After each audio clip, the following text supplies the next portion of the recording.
চায়নাদের মতো এই বোতল পদ্ধতি ব্যবহার করে কিন্তু আপনি আপনার বাগানের সবজি ফলগুলো কিন্তু একদম ফ্রেশ রাখতে পারেন। কোনো রকম পোকা আক্রমণ করতে পারবে না। আমিও কিন্তু চায়নাদের মতো বুদ্ধি শিখে গেছি।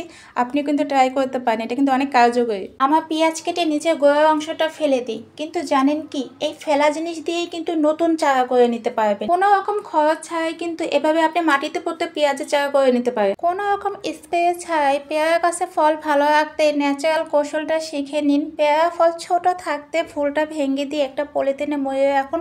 তাহলে কিন্তু কোনো পোকামাকড় আক্রমণ করতে পারবে না। একদম ফ্রেশ এবং নিরাপদ ফল খেতে পারবেন আপনি। কলমি শাক কিনে আনার পর গোড়াগুলো ফেলে না দিয়ে এমন একটি ছড়ানো পাত্রে লাগিয়ে দিন। সারা বছর আপনি শাক খেতে পারবেন এখান থেকে। 15 দিন পর পর কিন্তু শাকগুলো এভাবে কেটে নেই, আবারও হয়ে যায় মাশাল্লাহ। শুধু যত্নের জন্য চাল ধোয়া আর ডাল ধোয়া পানিটা ব্যবহার করবেন। পুদিনা পাতা সারা বছর এমন সতেজ রাখার জন্য শুধু এই টিপসটি ফলো করুন। এমন বোতল পদ্ধতিতে পুদিনা পাতা লাগিয়ে দিন আর চাল ধোয়া পানিটা শুধু দিবেন।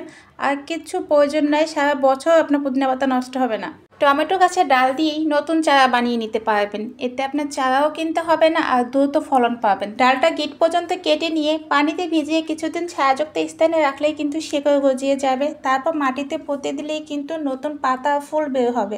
এভাবে কিন্তু একটা গাছ থেকে একাধিক চারা তৈরি করতে পারে।